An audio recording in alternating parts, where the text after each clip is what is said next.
আলহামদুলিল্লাহ, আমি আজকে বিশেষ করে বাংলাদেশের যে দুর্যোগ এলাকা ফেনী, নোয়াখালী, কুমিল্লা আসছি। সবচেয়ে বেশি ক্ষতিগ্রস্ত ফেনী জেলা। সেখানে ভিতরে অনেক এখন পর্যন্ত মানুষ পানিবদ্ধ অবস্থায় আছে। আর এত পানি ইতিহাস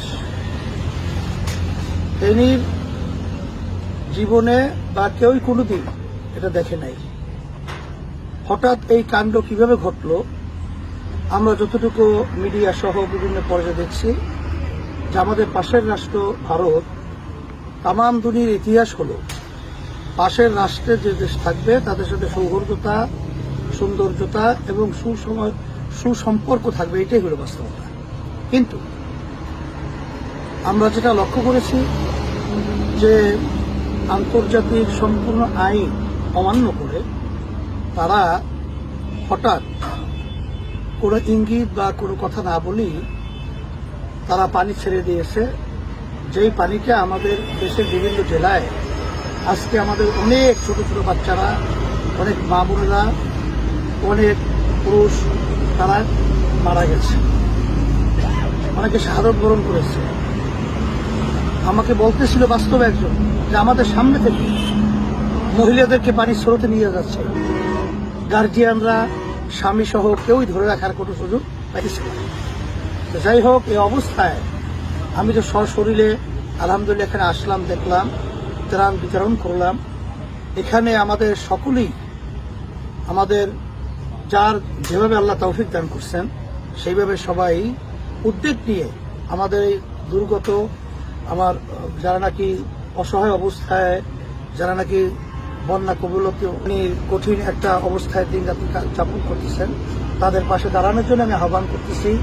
এবং আর্থিকভাবে, শারীরিকভাবে যেভাবে যে সুযোগ পান সেভাবে আপনারা সহযোগিতা আসবেন। এবং মাশাআল্লাহ অনেকেই আসতেছেন এবং সবাই সহযোগিতা করতেছেন। এই জন্য সকলকে আমি আন্তরিকভাবে ধন্যবাদ জানাই। আল্লাহ তাআলা খয়র আপনাদেরকে দুনিয়া বা আখিরাতে দান করুক।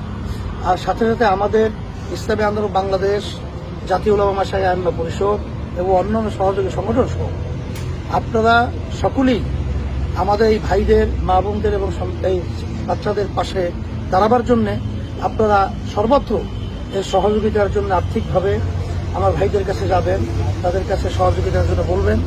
এবং আমরা যেটা আসলে লক্ষ্য করেছি, অনেকে কিন্তু ভিন্ন ভিন্ন আপনার গাড়ি নিয়ে আসার জন্য চেষ্টা করেন, কিন্তু আসলে গাড়ি নিয়ে সেই জায়গা পর্যন্ত পৌঁছাবার মতো পরিবেশ আসলে সেভাবে এখানে নাই।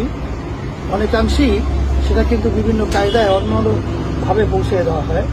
তা আমরা সাংগঠনিকভাবে যদি এটা আমরা ব্যবস্থা নেই, আশা করি আল্লাহর রহমতে আমাদের এখানে পর্যাপ্ত দায়িত্বশীলরা এবং মুহিবিনরা কাজ করতেছে। তারা সেখানে স্পিডবোট সহ, বিভিন্ন ট্রলার সহ, বিভিন্ন নৌকা সহ বিভিন্ন ব্যবস্থা তারা রেখেছে। তারা সেখানে পৌঁছে দেওয়ার ব্যবস্থা আলহামদুলিল্লাহ করতেছে। এবং আপনারা সেভাবে যদি করেন তাহলে তাদের জন্য বেশি উপকার হবে। তাই সবাই ভালো থাকেন, আল্লাহর কাছে দোয়া করেন আল্লাহ যেন এই বিপদ থেকে সকলকে উদ্ধার করে এবং সবাইকে যেন আল্লাহ ভালো রাখে। আমরা সবাই সবার জন্য দোয়া করি। আলহামদুলিল্লাহ, সবাই ভালো থাকেন, আল্লাহ কবুল করুন।